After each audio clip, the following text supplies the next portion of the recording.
Oke guys, video kali ini saya ingin kongsikan pengalaman saya masuk ke maktab perguruan. Tunggu selepas ini.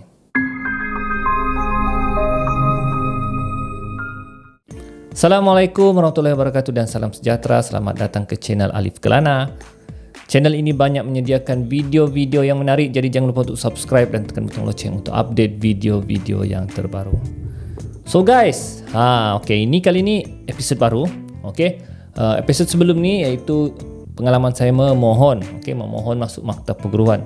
So kali ni pengalaman saya pula masuk ke maktab perguruan. So ini part 1 lah ya. So saya akan ceritakan lah semula macam mana pengalaman saya masa masuk ke maktab perguruan. So selepas saya dapat sudah panggilan, cek online, sudah lulus untuk masuk maktab perguruan, namun saya belum tahu lagi maktab perguruan mana saya masuk. Mungkin di Sabah, mungkin di Sarawak, mungkin di Semenanjung, tidak tahu. Dan masih tertunggu-tunggu. Namun sementara menunggu keputusan tu, tiba-tibalah pula saya macam berubah keputusan. Saya mau sambung terus tingkatan 6. Ya, tiba-tibalah. Jadi saya masih dalam dilema. Masih dalam dilema mau masuk maktab perguruan ataupun teruskan tingkatan 6. Jadi masing-masing ada kelebihan. Satu, kalau masuk maktab perguruan kau akan dapat diploma perguruan. Diploma. Kalau kau terus sambung tingkatan 6, kau boleh sambung universiti dan terus ambil ijazah. So memang kata orang kalau masuk maktab perguruan ni ambil masa lagi lah untuk ambil ijazah, ya, jauh lagi. Namun kalau tingkatan 6, habis tingkatan 6 terus ambil ijazah. Dan keputusan peperiksaan akhir tahun saya masa 6 rendah menunjukkan keputusan saya baik, ya, bagus. Dan kalau diteruskan kemungkinan STPM saya pun bagus. So saya dalam dilema masuk maktab tingkatan 6. Masih berfikir. Mak ayah saya tidak paksa saya lah, dia cakap terpulang dari saya lah, ya, terpulang. Tapi berdasarkan saya tengok, mak ayah saya berharap saya masuk ke maktab perguruan. So dilema saya ni nak tahu lah, ya. Kata orang zaman tu, mungkin zaman sekolah menengah ni, kau masih tidak susah mau buat keputusan, ya. Satu mungkin terikut dengan kawan, satu sebab banyaklah, ya. Kalau tingkatan 6 ni kau masih tidak jauh dengan ibu bapa. Kalau kau masuk maktab perguruan kau sudah jauh dengan ibu bapa.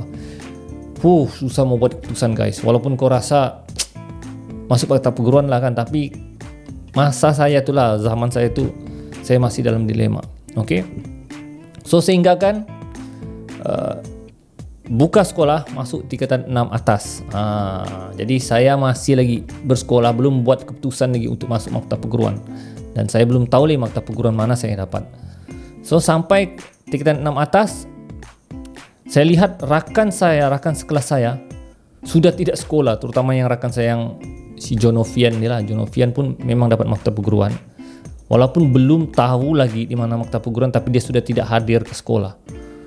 Saya pelik sudah kawan saya, mana sudah kawan satu orang ni.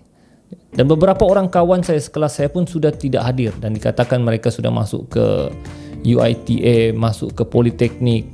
So rakan-rakan baik saya sudah tidak ada di tingkatan 6 atas. So saya perlu hadapi tingkatan 6 tersebut bersendirian. Dan situ saya sudah mulai terfikir, saya cakap, alamak, kawan-kawan saya sudah tidak ada tingkatan 6 atas nih, semua sudah keluar. Dan pada hari pertama persekolahan tu, saya telah ditegur oleh guru disiplin. Kebetulan rambut saya masa itu panjang, memang sangat panjang. Dia cakap, Alif, dia cakap, rambutku ni panjang, kau boleh potong ikut peraturan sekolah. So saya berpikir dari situ, saya cakap, kalau saya tingkatan 6 masih dikawal, masih dikongkong lagi. Itu pula kelemahan tingkatan 6 ni. Jadi oleh kerana kawan saya sudah tidak ada, semua sudah keluar, masuk universiti, masuk maktab perguruan. Jadi saya ambil keputusan untuk masuk ke maktab perguruan. Jadi saya pergi ke pejabat kerani, ambil surat lepas. Itulah satu keputusan, kata orang, berat hati kerana sudah lama kau tingkatan bersekolah di SMK Kuara ni. Dari tingkatan 1 saya di SMK Kuara sampai lah tingkatan 6 atas. Walaupun 6 atas hanya seminggu lah. Jadi berat hati saya untuk ambil surat lepas. Saya beritahu kerani yang saya ambil surat lepas. So tidak lama juga, ada sehari 2 hari baru saya dapat surat lepas saya. Dan saya beritahulah rakan-rakan sekelas saya yang saya tidak dapat teruskan ke tingkatan 6 atas dan terus masuk maktab perguruan. Jadi rakan-rakan kelas saya agak sedih lah, ya, sedih dan terkilan kerana kami memang rapat sekelas dan rakan-rakan saya buat sedikit majlis simple lah untuk saya, untuk perpisahan lah, ya, perpisahan dengan saya. Jadi habis di situ saya sudah keluar daripada tingkatan 6 atas. So saya sekali lagi berfikir, tanya dengan pakcik saya. Saya cakap, "Pakcik, betul ke keputusan saya ni masuk maktab perguruan?" Pakcik saya cakap, "Kau anak sulung, anak pertama. Dan kalau kau masuk maktab perguruan ni, confirm dapat kerja." Dia cakap, "Kau tidak perlu risau lagi keluar daripada maktab dapat kerja ke tidak, sebab memang kau confirm akan dapat kerja. Dan kalau kau masuk maktab perguruan, kau akan diberi allowance." Itu yang penting, allowance. Dan kalau ikut surat perjanjian tu, surat surat masuk maktab tu, allowance 500. Time tu guys. Kau masih sekolah menengah, masih belum pegang duit, masih mengharapkan duit mak ayah. Dan bila kau masuk maktab, kau sudah dapat duit. Dan duit tu adalah duit kau sendiri. So di situ juga saya rasa, wow, belum apa-apa kau sudah pegang duit kan. Dan 500 pada zaman tu 2003, ibarat 800 hingga 1000 pada hari ini, ya. Jadi setelah fikir panjang, saya anak sulung dan confirm dapat kerja, saya muktamad, saya masuk ke maktab perguruan. Jadi keputusan tersebut saya beritahu mak ayah saya, dan ayah saya carikan saya handphone. Itulah kali pertama saya dibelikan handphone oleh ayah saya. Ayah saya beli satu handphone yang zaman dulu lah, Motorola, kecil saja, warna silver. Ya, harga dia gila guys, ingat saya 300 hingga 500 lah ayah saya beli. Dan SIM card masa itu pun bukan macam sekarang 10 ringgit apa semua kan. Dulu SIM card harga dia 50 hingga 70 guys. Dan time tu tidak ada WhatsApp. Yang ada call, SMS. Ya, dan itulah kali pertama saya dibelikan oleh ayah saya handphone jenama Motorola untuk kegunaan saya di maktab perguruan. Dan suasana agak pilulah, sedih, ya, kerana akhirnya saya mengambil keputusan untuk masuk maktab perguruan. Dan bila saya fikir semula, seseorang anak ni bila dia masuk ke universiti, ke college, ke maktab perguruan, sebenarnya itu adalah hari terakhir dia bersama keluarga mak ayah dia. Kerana selepas itu dia sudah jarang balik ke rumah, jarang tinggal ke rumah, dan memang itu adalah hari, saya boleh katakan hari perpisahan terakhir dengan ibu, ayah untuk bersama di rumah. Jadi siapa pelajar-pelajar atau remaja-remaja yang menonton ni, kalau kamu berjaya masuk ke universiti, masuk maktab, college kah, itu adalah hari terakhir kamu bersama keluarga kamu, untuk tinggal bersama mereka. Dan memang agak sedih lah. Dan kebetulan masa tu saya bersama rakan saya, tapi dia masuk ke maktab Keningau lah, ya. Dan saya dapat keputusan surat, saya masuk ke maktab perguruan Ken Tuaran. Jadi saya bersama dengan rakan saya itu Yahya, ya, sama-sama daftar, ya, pergi ke maktab perguruan. Jadi kami naik bas, masa tu belum ada kapal terbang guys, Asia belum wujud lagi. Kami naik bas dari Tawau ke Kota Kinabalu, mengambil masa 8 jam. Namun saya berhenti di satu simpang dan adik ayah saya ambil, ya, adik saya ambil tinggal di rumahnya, dan esok saya hantar rakan saya Yahya itulah pergi ke stesen bas maktab Keningau. Dan masing-masing sedih lah, terutama rakan saya Yahya ni menangis guys, menangis berpisah dengan mak ayah dia.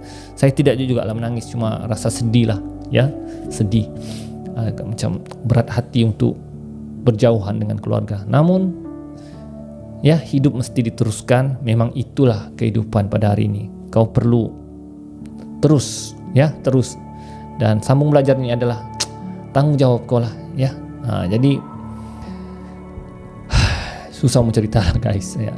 Rakan saya memang sedih, yang amat-amat sedih lah ya. Lepas tu saya dan pakcik saya hantar rakan saya ke stesen bas Keningau, dan kemudian baru saya rumah pakcik saya dengan maktab Ken tidak jauh lah ya. Jadi saya mendaftar di maktab perguruan Ken. Dan untuk pengetahuan anda, maktab perguruan Ken Tuarani merupakan maktab perguruan yang lama dari zaman ayah saya lagi. Masa ayah saya masuk belajar maktab perguruan, ayah saya masuk maktab perguruan tu. So saya menyambung legasi dia. Dan memang maktab tu adalah maktab lama. Nama pun maktab perguruan Ken yang merupakan penjajah British di Sabah. So sempena nama penjajah tersebut Ken diambil untuk jadikan maktab perguruan. Memang bangunannya pun bangunan lama, bangunan zaman British dahulu ya, memang klasik lah ya. Namun kelebihannya maktab perguruan tu dia dekat dengan pekan, bukan dekat, sangat dekat, hanya bersebelahan pagar. Keluar pagar adalah pekan Tuaran. So senang sikitlah berurusan. So guys, saya pergi daftar sendiri ya. Pakcik saya tidak hantar, saya berdikari sendiri. Saya bawa beg dan daftar masuk maktab. Dan ramai ketika itu, ramai sangat orang yang masuk maktab perguruan. Dan memang masa itu tidak ada tempat tinggal, asrama ya, belum diaturkan lagi. So kami dikumpulkan dalam satu dewat dan disediakan tilam, tidur di lantai saja masa itu. Dan saya sempat berkenalan dengan 2 orang rakan saya dari Sarawak. Itu perkenalan saya, rakan-rakan yang sama batch lah masa itu. So itulah dia kali pertama saya masuk ke maktab perguruan. Dan saya rasa setakat itu saja. Next episode saya akan ceritakan suasana belajar di maktab perguruan dan macam mana situasi belajar di maktab perguruan ni. So guys, kita akan berjumpa lagi di video akan datang. Terima kasih kerana sudi menonton